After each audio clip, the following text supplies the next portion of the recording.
Hot take.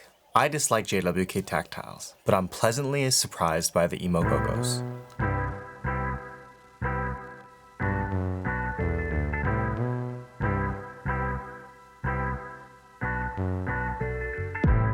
We're all familiar with JWK Duroc. It was started by an estranged founder of Gatoron switches, kind of like the Winklevoss twins of the mechanical keyboard world. Over the years, switches like the Duroc Palm and the J-Wick, along with around 500,000 recolors, have cemented JWK's reputation as a manufacturer of some top-tier mechanical keyboard switches at every price point. JWK is probably best known for manufacturing custom switches like the Prime Keyboard's Alpaca, which put them on the map, the C3 equals Tangerine V2s, aka the first Umwhoop housing switch, and the 43 Studios OP Black, aka the Fixie, or Faux Nixie. The Emogogo is next in that line of former and current meta switches, but can they live up to the history of constant JWK bangers? Or will they fall short like most previous JWK tactile offerings? Let's find out right after you Emogogo click that like button. The Emogogo comes in both linear and tactile variants, but I'm reviewing the tactile switch today because I have way too many switches in my long pole linear review queue and my fingers were itching for something different. Both variants use a full nylon housing, a long pole nylon stem, and a 62-gram bottom out 22mm long progressive spring. According to this force curve diagram, the tactile switch has an actuation force of 48 grams and a 4mm total travel distance despite the long pole stem. You can find them on AliExpress, but the official vendor for these switches is Prevail Key Co, which started in the fall of 2020 and has grown to release some highly regarded custom switches like the Epsilon and more recently the Nebula. Fun fact, Emogogo helped in designing both the Nebulas and the Epsilons, both of which I really enjoy, reviews coming soon, TM. So I was cautiously optimistic about the Emogogo, despite really disliking JWK Tactiles. But why don't I like JWK Tactiles? 2 words, 1 headache. Leaf noise. In my experience, JWK makes some great linears, but for whatever reason, their tactile switches require a lot of modding to get rid of ticking. It was never a huge deal because every switch even just a year ago had similar flaws, but lately we've been spoiled with smooth, acoustically pleasing switches right out of the box. And the baseline for both price and quality have been elevated, which is fantastic for the hobby as a whole. Before I go any further, let's go to the stock sound test.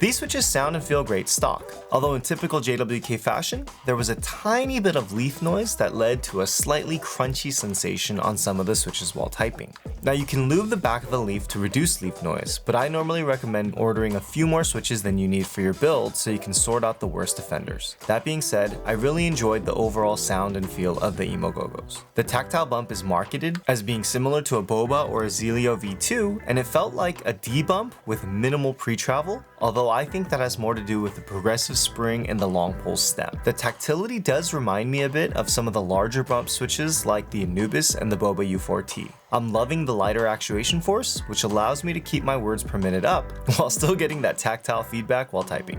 As for the spring, it's light at the top of the actuation. I'm slurring my words a lot. As for the spring, it's light at the top of the actuation, but the progressive nature makes the switch feel like it's a bit heavier by the bottom of the key press. The 22mm length also leads to a pretty snappy return, although that's mitigated by the relatively lighter spring compared to something like the Doom Tactile. Next, modding the switch. I wanted to see if the switch could benefit from my normal mods, so I lubed over the typical JWK factory oil with Krytox 205G0 and filmed with WUK Studios films because the top housing on the Emogogo had a bar between the LED slot and the stem, which I assume would help with wobble, but interfered with Deskey's films. Here's a sound test comparison between the stock and modded switches, along with some other popular or interesting tactile switches.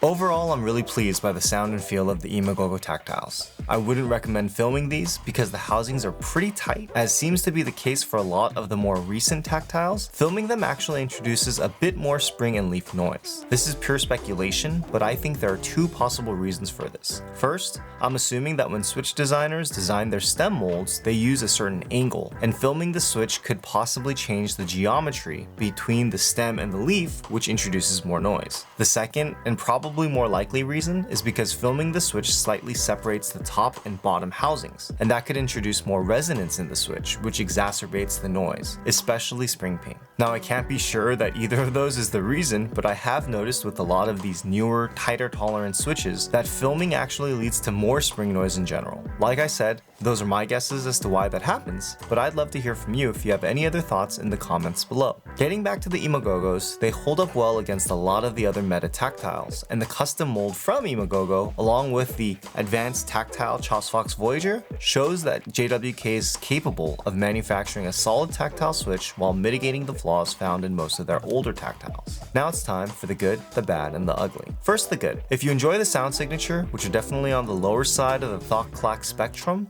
these switches are really great right out of the box. I don't really recommend filming these switches for the reasons I mentioned, and I actually preferred the sound without the films. Next is the price. If you use code MAKER at checkout, these switches work out to just over 61 cents per switch. Full disclosure, I am affiliated with Prevail, but I bought these switches with my own money to check them out. Like I mentioned at the beginning of this video, the overall price to quality ratio has increased drastically, and the Emogogos are another great example of that trend. Now for the bad. Like I mentioned, there are a few switches in my batch of 90 that suffer from a bit more leaf noise, although the issue is a lot better than in older JWK tactiles like the Duroc Cerulean that I reviewed a while back. Also, in my experience, almost all tactiles will have some degree of leaf noise. That being said, the Chosfox Voyager, which is the first of JWK's new advanced tactile mold, doesn't have the same issue. So it seems like the Emogogo is using some iteration of the old JWK tactile mold that mimics the cherry bottom housing compared to the Voyager, which has a full LED slot. Next, the ugly.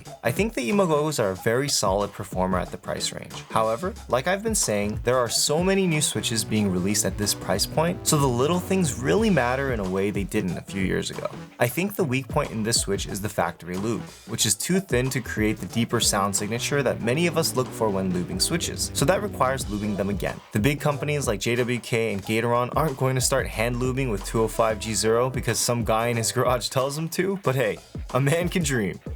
If you want to check out some other switch reviews, click here. I'm MakerMods, and I'll catch you in the next video.